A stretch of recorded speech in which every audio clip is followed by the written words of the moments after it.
Hi there. In this video, we're going to talk about how to solve quadratic equations using the square root property. So a quadratic equation is a equation involving a polynomial whose largest exponent is 2. Okay? And one of the most straightforward ways to go about solving a quadratic equation is to try to use what's known as the square root property. So that's what we're going to talk about here. So section 9.1, square root property.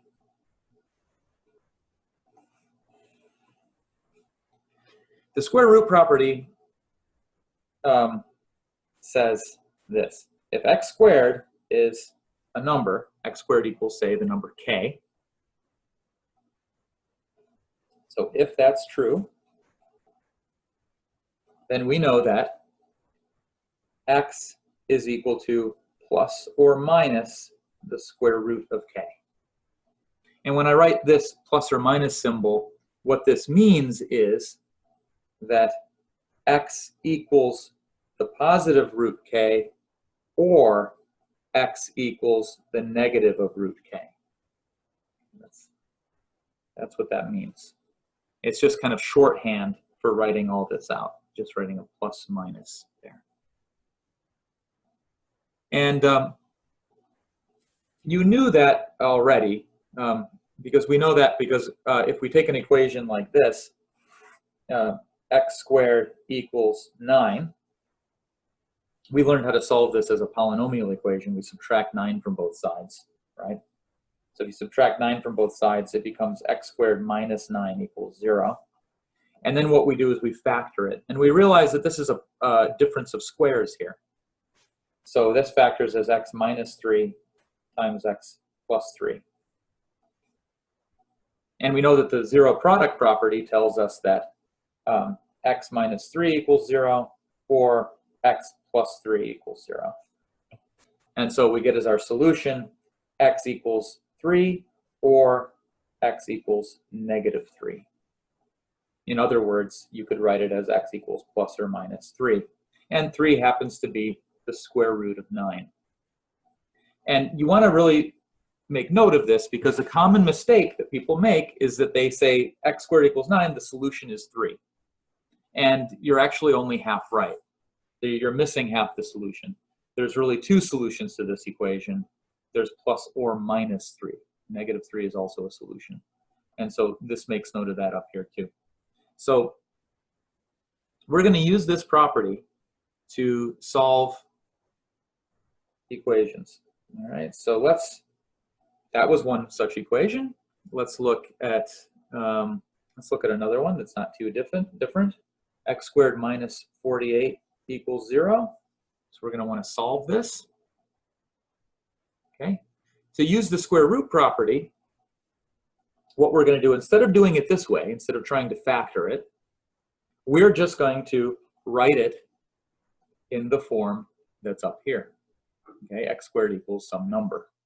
So what that means is that we're going to add 48 to both sides. This is contrary to what we were saying in the factoring section. In the factoring section, we were saying, get your polynomial to equal 0. Get it to look like this, and then try to factor this. But you'll see this is going to be hard to factor because this is not a perfect square. So you're going to have a hard time. So we're doing something different in this section. Sometimes both methods work. Sometimes you want to use one, sometimes you want to use the other one. This is the case where we want to use this new one, the square root property. So we're going to add 48 to both sides. So x squared equals 48. And now if we look at the square root property, it says that therefore x equals plus or minus the square root of 48.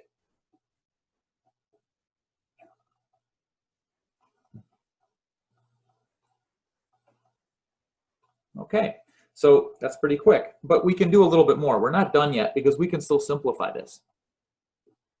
All right, what is this? How does square root of 48 simplify? Well, root 48, 48 has a perfect square factor. That's 16, right? 48 is 16 times 3. So what I want to do is write this as 16 times 3. And then whenever I see a perfect square factor, it comes out as the square root. So the square root of 16 is 4. Right? So root 48 is the same as 4 root 3. So x is really a better way to write it in the simplified form would be to write x equals plus or minus 4 root 3. And keep in mind, what we mean by that is x equals negative 4 root 3 or x equals positive 4 root 3. That's what that means. Okay? That's how we use the square root property. So on the left, we have the factoring method, and on the right, we have the square root property method. Okay. Let's look at another one. Let's look at solving. All these problems we're going to work on today are going to be involving, the instructions are going to be to solve, whether I write it or not. So 3z squared equals 108. Okay. So to use the square root property, we need the thing that's on the left to be squared. Well, it's got something squared as a part of it, but the whole thing isn't squared, right? The 3 isn't being squared. So it's not of the form that we need yet. So we need to get rid of the 3 so that it's really of this form. Okay. So how can I get rid of the 3? Well, it's right now it's being multiplied, so I'll just do the opposite. I'll divide both sides by 3. So that puts it in the form that we were talking about. What is 108 divided by 3? Well, let's see. 36, I believe. Yes. 108 divided by 3 is 36. Okay. So now from the square root property, we know that z is equal to plus or minus root 36. So that's what we're going to use. Z equals plus or minus the square root of 36. And then we see if we can simplify this. Well, we sure can. We know what square root of 36 is. It's 6. So z equals plus or minus 6. And again, keep in mind, this means z equals negative 6 or z equals positive 6. So when you do your homework online, you may need to enter it that way with the or. I don't know if there's a plus or minus symbol on my open math. So you may need to go and write it that other way. Okay, let's try another one. C squared plus 12 equals 0. We want to solve this. Well, it's not of the form something squared equals something else yet, because this is not squared. So let's get rid of this. To get rid of this, we'll do the opposite here. It's being added, so we'll subtract it. So we get c squared equals negative 12. Now that we know about complex numbers, that's what we talked about last time, we know that we can actually deal with this. We can write this as, let's use the square root property. It's this plus or minus the square root of negative 12. And that's not a real number. Can't take the square root of a negative number and get a real number, but you can get a complex number. And that's what we talked about last lecture.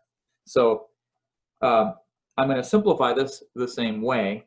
I can write this as 4 times 3 times negative 1. Okay? 4 times 3 times negative 1. Okay, the 4 is a perfect square, so it's going to come out. The square root of 4 is 2. All right, so this is going to be plus or minus 2. Then there's a 3. Square root of 3 is root 3. And then what's the square root of negative 1? Well, that's what we talked about last time. Square root of negative 1 is what we call I. I'm going to interrupt that video just for a little minute here to explain how this number I works. Okay, so let's go down to the paper and take a look here. So I is what's called the imaginary unit, all right? And it comes from the complex number plane. So the complex plane is a set of numbers that includes the real number line. So here's the real number line down here. The real number line. These are the numbers you're used to. 0 is on here, 1, 2, -1, -2. We've got the square root of 2 in here. You've got pi's in here. All those numbers that you're used to dealing with live on the real number line. Turns out you can make another number line going up orthogonal to the real number line, goes up this way. Okay. Now instead of 1, we call that first unit number here, we call it I. And instead of 2, we call it 2i, because it's twice as far from the origin as I. And if you go to the other side, we have -I and -2i. So everything on the complex, on this imaginary line, they call it imaginary, and that's why we're using the number I. Everything on the imaginary line is a multiple of I. But you can get other numbers that live off both of the lines over here by moving some number of real units and then some number of imaginary units up, right? So if I wanted to do maybe this point over here, I've moved 1 in the real direction and 2 in the imaginary direction, so I'm at the number 1 plus 2i. Or I could go down to here. I could move 2 in the real direction and -I in the complex direction, and so I'm at 2 minus I. And so every number out in the complex plane can be written as a sum of a real number and an imaginary number. And this gives us a whole extra space of numbers to work with. Okay, so this is called the complex plane, because it's not just a line. A plane is a two-dimensional surface, and that's where these numbers live. So any point you can imagine in here represents a complex number. Okay? Now, the cool thing about these is how the square root works. So here I have a demo, and I apologize for the font size being minuscule. I can't seem to get it to be any bigger, so you may have to squint a little bit. But I have on here, I have the real number 4, represented by n, and I have its square root over here, this red dot. All right, so you can see the square root of 4 is 2. And if I change the number, the square root moves accordingly. If I move my number to 9, the square root becomes 3. If I pull my number down to 1, I can see the square root is 1, right? So you can see how the number relates to its square root, right? That's how it works on the number line, on the real number line. What if I move off of the real number line? What happens? Well, check this out. The square root is still closer to the origin than the number I started with, right? But it's somehow lagging behind as I spin around. And actually what's happening here is quite interesting. The angle, if you were to draw an angle from 0 to your number that you started with and look at that angle, the angle to the other number, the square root, is exactly half of that angle. And I'm measuring the angle from the real number line, so up to here. So I'm looking at this angle, right?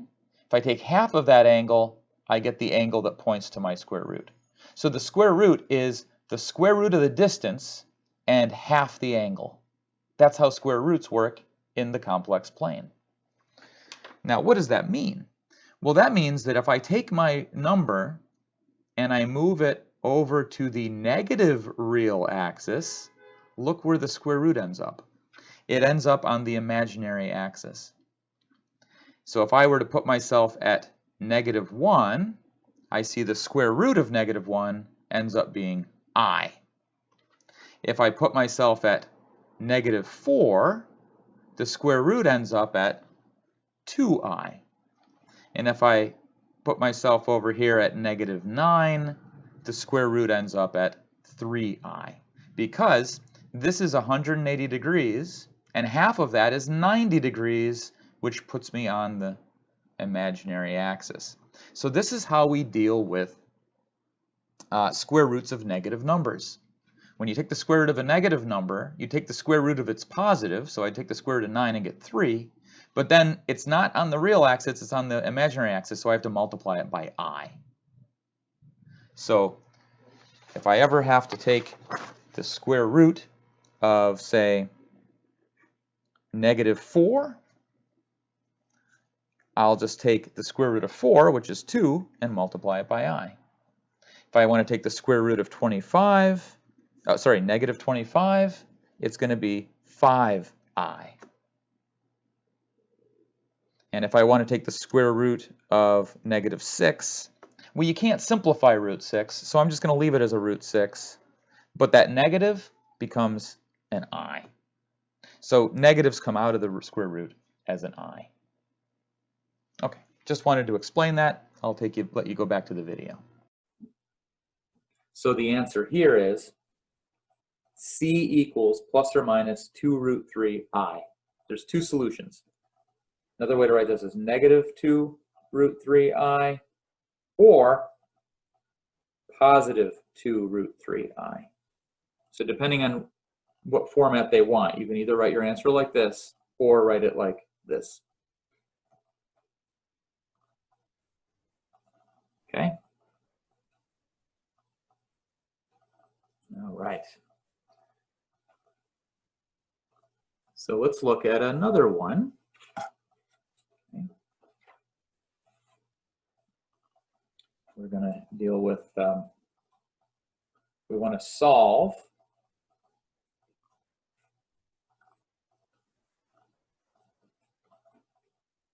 this guy. Okay? So here we want to have the left-hand side as something squared. It almost is. If the 3 wasn't there, it would be something squared. But right now, there's a 3 there. Then the 3 is not being squared. So we need to get rid of the 3. So the first step with this problem is to divide both sides by 3. Okay. And that will get the left-hand side to be something squared. The right-hand side we can simplify. Let's see, 54 divided by 3, that's 18. Okay. Now, the left-hand side is something squared. It's not x squared, but it's something squared. So what that square root property says is that whatever that something is, be it an x or anything else, that anything else will equal plus or minus the square root of whatever was on the right-hand side. So the square root property is telling us that something else, whatever is being squared, will equal plus or minus the square root of whatever was on the right-hand side. So the x minus 3 is taking the role of x in the square root property.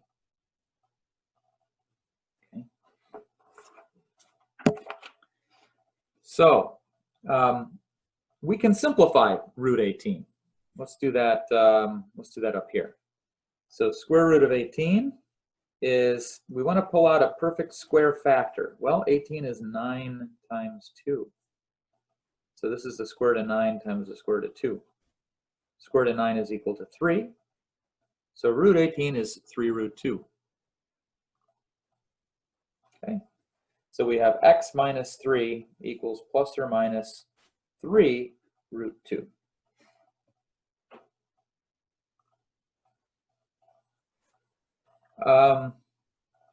What we can do now is we can add 3 to both sides because we are solving for x. Okay. So x equals 3 plus or minus 3 root 2. That is our final answer, although I want to point out we can write it another way. Remember, this means plus or minus. So there's 2 solutions. So another way to write it, or you can write it like this, x equals 3 plus 3 root 2, or x equals 3 minus 3 root 2. Those are the 2 solutions that we got. One with the plus, and then one with the minus. And both of those, if you plug them in here, will solve that equation. Okay, are there any questions so far? Feel free to unmute your mic if you want to ask verbally, but you can also chat, use the chat.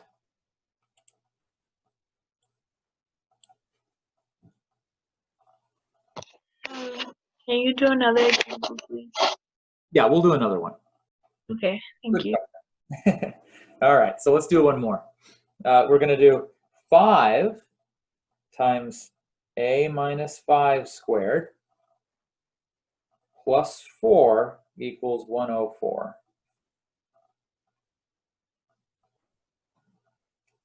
Okay. So in the same way that we did this last problem, we want to get the thing that's on the left to be something squared. Doesn't matter what it is, just as long as the whole thing is squared. But right now I've got parts that aren't being squared. So I've got to get rid of this stuff. So my first step is to get rid of the 5 and the 4. If I divide by 5 first, I'll have to divide everything by 5, and then I'll get 4/5, I'll get fractions. I don't think I want to do that. I think the best thing to do is subtract 4 first. Okay, so subtracting 4 leaves us with this. Now I think I'm more comfortable dividing by 5. Now's the right time to do it. Right, so if I divide by 5, they cancel here. What's 100 divided by 5? That is 20. Okay, great. In these two steps, I've gotten it down to the form that we need. We need to have it as something squared equals something. And that's what I've got. Something squared equals something. Right? So now I can use this property. If you have that, then that something, whatever it is equal to plus or minus the square root of whatever was on the other side. So in this case, a minus 5 is going to equal plus or minus the square root of 20. A minus 5 is equal to plus or minus the square root of 20. All right, let's simplify our radical like we did before. So square root of 20. Well, does that have a perfect square factor? Sure does. It's 4 times 5. The square root of 4 is 2. So root 20 is the same thing as 2 root 5.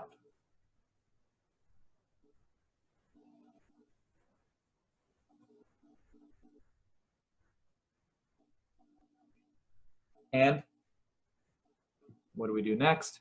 We were solving for a, so we got to get rid of the minus 5, so I'll add 5 to both sides. A equals 5 plus or minus 2 root 5. That's one way to write the answer. But if people don't like using plus or minuses, then you can do it this other way. You can write it as A equals 5 plus 2 root 5, and then write or A equals 5 minus 2 root 5. Another way to write the answer. Okay, so that was our video on the square root method, and I hope you learned something, and I'll see you in the next video.